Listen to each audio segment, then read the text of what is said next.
Hello, everyone. Now, on this podcast I'm about to launch, what I'll be explaining is a variety of things.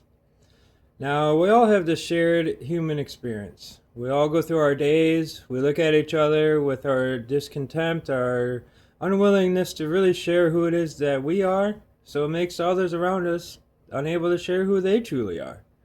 But really, at the end of the day, what we all share is this thing that we perceive as the word that seems to fit in this neat little box. This little box is called consciousness and the human experience, the human condition, what it means to be a Homo sapien, and what sets us apart from other just primitive animals. Now, the difference between someone's thinking and someone else's thinking just comes from their root causes of how they were raised, how they were able to look at things, and how deeply so. But what would you say if I told you that the framework of everything we've ever known, everything we could possibly ever still know in the future, unless God Himself comes down from the heavens and says, "Here I am." But even then, we have to ask ourselves, if Jesus was to walk out on this earth today, if He was to walk right up to us and turn water into wine, would we believe it's not just a new invention? Would we believe it's something divine that we can finally rest our heads at night thinking that we know the answers? We can have peace. We can finally make meaning in this life on this random rock orbiting around the sun. I'm not so sure. And no, this isn't a podcast about religion. This isn't a podcast about anti-religion. This isn't a left-leaning, right-leaning. This isn't any kind of direction other than just a human experience. This isn't a preferential kind of podcast. What I'm planning on diving deeper into is the philosophy of man or woman, however you want to say it. The philosophy of the mind. Now let's get a little intro. Now, for example, like I touched on before, what is the differences that makes up your mind to my mind? How come you can look at something, your mom was a nurse, you become a nurse, your kids are probably gonna be a nurse. So that is your kind of timed, that is kind of your structure that you have embodied and have found some sort of peace with. And that's okay. I mean, you'll earn a living, you'll get through, and you'll die. But that comes to $1 million thing here. The thing that separates each individual person is their comfort with morality. Their comfort with who they are kind of largely depends on how comfortable you are with dying. This among many, many other questions, topics, concerns that will be covered. But to go moreover into this thing called morality, we all know we're going to die. And dying doesn't have to be a depressive thing. No matter what you do, it's going to happen. No matter how much you prolong your time on this planet, it's still going to happen. So, this is philosophy podcast, mind you. This isn't the law. This isn't something that is immovable, that is finite. The only thing that's finite is this time on earth. My mindset could be on this topic today, and tomorrow I could be swayed completely in another different direction. Not necessarily by someone's direct influence in who they are and who I want to be like and da da da. It's just if something makes sense, I'm going to try on the hat, and I'm going to try it on again and again. I'm going to adjust the settings on it, the buckle, the snap, until it fits right, and I really give it a true shake. If it's not for me, I'm going to take the hat off. And that's exactly what I challenge anybody else to do in life. We all think that we can't do things. We all think that anything that is out of like singing or music or just something that you don't know how to do, we just think we can't do it. But you got to think, another person sharing the same experience that you experience is experiencing it. I know that's a lot of word play on the word experience, but that's just what it is. It's all an experience. It's all an experiment, if you will. It's just many, many different formulations of experiments that we do on Earth as humans, and then we die. That's it. Because, like I said, unless the Messiah comes down, unless some just flat out proof, and even with the proof, there probably would be more questions than there would be resolvement. So the kind of the Buddhist term human suffering. What is human suffering? Why do we suffer? Why did we have to suffer? If God was a God, why does he promote suffering? Like, why does suffering happen? And those are questions that we could get into in grave detail when I actually have someone on the show. When we could really deep dive into these free-flowing conversations. But for sake of time, for sake of attention span, for sake of sake's sake, that is kind of what this is going to be about. And it's all up to you on how you want it to be about. It's kind of like this little example. Now, just think of trauma. That's used as a dirty way in today's society anymore, and the world. We think of trauma, we think of something significant. But really just think of your hand while you know not to hold it in a campfire. You know it's hot. How do you know that it's hot? You know it's hot because you felt fire before. You felt the heat in some capacity, probably at an early age when you're messing with lighters or on the stove, but you have felt fire before, so then now you know what that experience is like to kind of stay away from putting your hand on the campfire, right? Now just think, if you were to, like most people, especially in today's world, if you say you do burn your hand in a campfire, now you're going to have a stigmatization of campfires are bad. I'm going to stay away from campfires. I don't want to go camping. I don't want fire. Let's stay inside. Let's do anything other than fires. Oh, we need light. Let's turn on a flashlight. We need heat. Let's do anything but do the thing that causes us what we perceive as trauma. But really, it's just our minds are taking it one step further because of, essentially, it comes down to our core fear of death.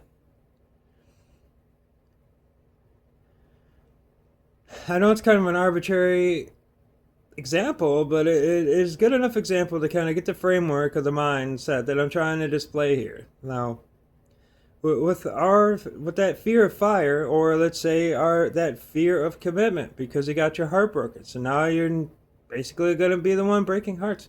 Whatever trauma that we dispel, or we sweep it under the rug, and we just avoid the lump sitting under there that we can clearly see. We know it's always there. We always knew that we swept it under there. We make people go around it because we know it's there. It ain't like we just forgot. I dare you to, instead of sweeping things under the rug, just kind of peel them open. Grab them by the horns, just kind of take a look. Look at the parts. See how they move. Because ultimately, that's all that we can ever really do in this world, is to just analyze and look at ourselves and how it pertains and relates to the world around us. It is my belief that the ancient philosophers, Plato, Socrates, all of them, I can name so many. We could go into such discussions of the ancients. Now, it seems to me, and this is philosophy. It seems to me it seems like they had some kind of like they had something figured out. They're really onto something.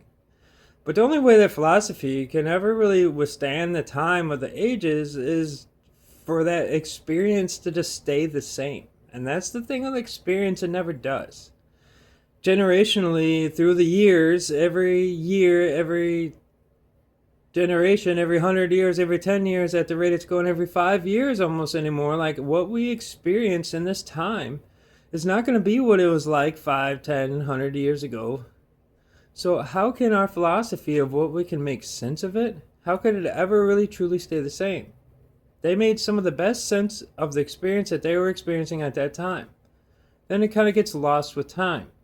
And then as time kind of renews itself to where we get like a settling place, to where we can finally be like, okay, this is crazy, but we accept it to some degree, we can start looking for answers.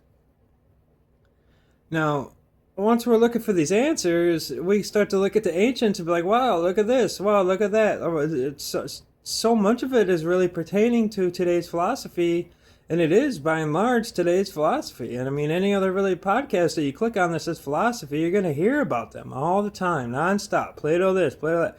And that's great. You're going to hear me talk about Plato also.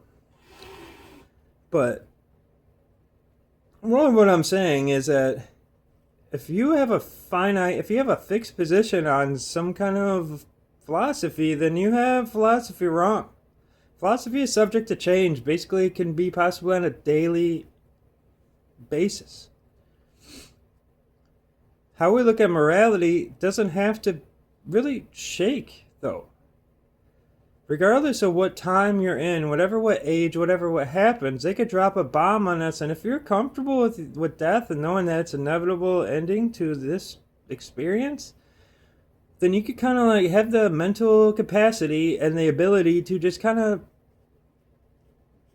go with the flow. You know, you just kind of accept what is, which is death. And then now you are free. You're literally free to show yourself another experience. Because if we're so afraid of falling, if we're so afraid of failing, we're so afraid of scuffing our knee, we're so afraid of our mortality, how can we ever really make a move that is truly significant, that means something to us? Because when we think that there's everything happens for a reason, and by and large, sometimes it really seems to be that way. I'm not saying that's debunked or anything. Yep, it could be that way, but for these things to happen for that reason in that way, you have to be on that word, that $1 million word. I don't like to say present. The pursuit of presence. Now, if you're on the pursuit of presence, because let's face it, who can really truly be present? Now, I mean phones down present. It is almost impossible anymore, especially today's world. Now, the pursuit of presence is what you'll hear me say a lot, and I feel a lot more comfortable with saying, because I myself, I'm not some guru, I don't know, maybe I've been present once or something for like a few seconds, I don't know. The pursuit of presence is to be okay with your standing in this world, because you're not always going to be standing on it for these things that are supposed to happen, call them divine things, these this magic, I call it, you'll hear me say a lot. For these moments to happen, and for you to really truly reach out and grab them and truly see and examine their parts and see how they fit and pertain to you and your future self, your future enlightened self, if you will. If you don't have that mental availability, that mental frequency, that mental bandwidth, that mental availability, especially emotional availability, a lot of times it's going to pass you by, and it's just going to lead to something we all know as doubt. Doubt is just fear. If you're afraid of judgment, if you're afraid to skip down the street, if you're afraid to yell at the store, if you're afraid to do anything, that is the doubt in yourself. That is the insecurity of where you stand on this planet. And the overall comes back to this word you're going to get so tired of me saying. It comes down to mortality. Because when you know that you're going to die, and when you know that it's all going to be over one day, and that's okay, when that's in like all right with you, when that doesn't like invoke fear or some kind of depressive, like, oh, this is some sad thing to talk about. When it's not a sad thing to talk about anymore, when it's just something that is. These situations that happen in your life, this magic, this anxieties aren't going to necessarily be there as presently. You're going to be able to talk to people in such a way that you see people talking to people and like, wow, he's so articulated. Wow, how could he come to such free-flowing conversations? How can he just go with all these words that are just pertaining to the topic? When if you ask me something, I'm like, Is being okay with your place in this world, because our place is not, it's not forever. I don't know. I hope you liked this little snippet. I hope this gave you something to think about. If you do, go to my page, go to my YouTube, go to my handles, and check out more. Let's kind of get used to this face and get used to this ideology that we don't matter as much as we think we do. So how about we just start mattering to us? Judgment is an illusion. Insecurity is an illusion. Stay tuned.